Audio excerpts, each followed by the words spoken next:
দেশে দুর্নীতির সামগ্রিকভাবে নির্মূল করা যায় না, কিন্তু এইটাকে একেবারে নিম্ন পর্যায়ে একদম সহনীয় পর্যায়ে যাতে নিয়ে আসা যায় সেই ব্যাপারে আমাদের সোচ্চার হতে হবে। আজকে খাদ্যে ভেজাল নিয়ে যে কথা হচ্ছে, দেখেন অনেক জায়গায় বলা হয় যে খাদ্যে ভেজালের শাস্তি মৃত্যুদণ্ড হওয়া উচিত, কারো কারো মধ্যে যাবজ্জীবন কারাদণ্ড হওয়া উচিত।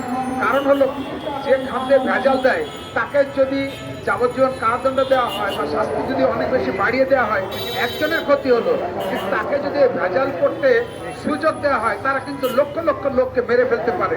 এবং শুধু মৃত্যু নয়, হত্যা নয়, তাদেরকে স্বাস্থ্য চিকিৎসার ক্ষেত্রে তাদেরকে প্রচুর অর্থ ব্যয় করতে হয়, তার পরিবার ধ্বংস হয়ে যায়। এই জন্য যারা খাদ্যে ভেজাল দিবে তাদেরকে অবশ্যই এর বিরুদ্ধে আমাদের অনেক শাস্তির মাত্রা বাড়িয়ে দিতে হবে আইন সংশোধন করে। একই সঙ্গে দুর্নীতির কথা বলেছি, সারা পৃথিবীতে দুর্নীতির প্রশ্নটি আসে। আমাদের মতো তৃতীয় বিশ্বের গরিব দেশগুলোতে বা উদীয়মান অর্থনীতির দেশগুলোতে দুর্নীতির মাত্রা সবসময় অনেক বেশি মাত্রায় থাকে, এবং এই দুর্নীতি যদি আমরা রোধ করতে না পারি আমাদের কোনো উন্নয়নই কিন্তু সম্ভব হবে না। আবার আমরা সবাই দুর্নীতির বিরুদ্ধে কথা বলি, কিন্তু নীতিরা আবার পর্দার আড়ালে দুর্নীতিকে প্রশ্রয় দিই। এই দুর্নীতি নীতি থেকে আমাদের বেরিয়ে আসতে হবে।